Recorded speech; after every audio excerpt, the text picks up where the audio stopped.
रतिका जी 10 से 15 सेकंड ना अपनी सांस रोक कर देखिए। क्या हुआ? बेचैनी होने लगी? दिल की धड़कन तेज होने लगी? सही कहा तुमने शहनाज। और दर्शकों, आप सोचिए कि ये 10 या 15 सेकंड की बात नहीं है, ये कुछ लोगों के लिए हर रोज़ का, हर पल की उनकी हकीकत है। शहनाज, हम सभी के लिए सांस लेना एक शायद नॉर्मल सी बात है, लेकिन कुछ लोगों के लिए ना ये ज़िंदगी की जंग है। और यही है दर्शकों अस्थमा की असली कहानी। जी हाँ दर्शकों, और इसी एहसास को दुनिया भर पहुंचाने के लिए 5 मई को पूरे देश में मनाया जाता है वर्ल्ड एस्थमा डे।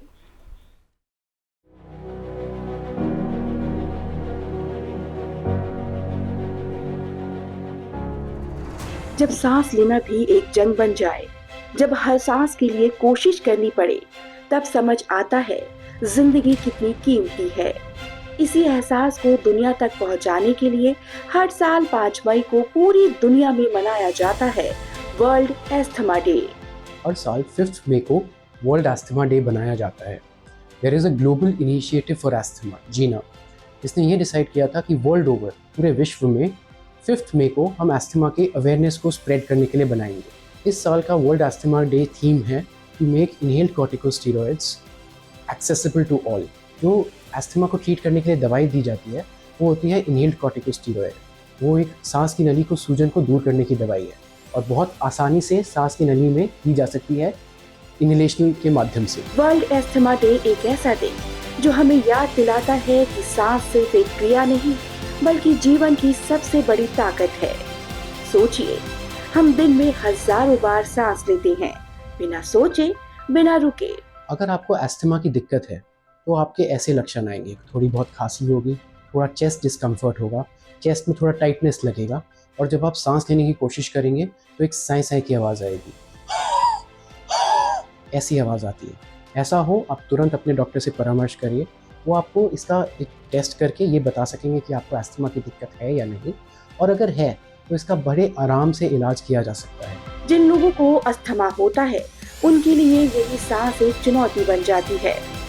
आज का समय हमें ये सिखाता है कि सही जानकारी, सही इलाज और थोड़ी सी सावधानी से अस्थमा को कंट्रोल किया जा सकता है और जिंदगी को पूरी तरह जिया जा सकता है। तो एस्थमा की मरीजों को ये होता है कि इनको कई चीज़ें ट्रिगर होती हैं और उन ट्रिगर से उनका एस्थमा का दिक्कत बढ़ जाती है या एस्थमा का अटैक आता है। तो हर मरीज को ये जानना चाहिए कि किस चीज़ से उनका ट्रिगर हो रहा है। कभी कभी वो ठंडी हवा हो सकती है, कभी कभी वो धूल हो सकता है, कभी कभी पोल्यूशन हो सकता है। और जब भी ऐसा उनको लगे कि दिक्कत आ रही है, तुरंत अपने रिलीवर इनहेलर्स लें और अपने डॉक्टर से मिलें। अगर आप वो टाइम से इलाज कर लेंगे, एस्थमा के अटैक को बहुत आराम से रोका जा सकता है और डिजीज़ को कंट्रोल किया जा सकता है। अस्थमा कोई संक्रामक बीमारी नहीं है, इसलिए समझदारी दिखाइए और दूसरों को भी जागरूक कीजिए। आज जब हम वर्ल्ड एस्थमा डे मना रहे हैं तो एक छोटा सा संकल्प लेते हैं कि हम खुद भी जागरूक रहेंगे, दूसरों को भी जागरूक बनाएंगे। एस्थमा को लेके और उसके ट्रीटमेंट को लेके लोगों में बहुत मिथ्स होती है। उनको लगता है कि ये इनहेलर लेने से आदत पड़ जाती है, इसकी लत लग जाती है। ऐसा कुछ नहीं है। ये एक बीमारी है जिसका इलाज किया जा रहा है। मुझे चश्मे पहनने की ज़रूरत पड़ती है, मेरी आंखें कमज़ोर हैं, मैं चश्मा पहनता हूँ, मैं ठीक से देख सकता हूँ, चश्मा उतार देता हूँ, मैं नहीं देख पाता। वैसे ही इनहेलर है।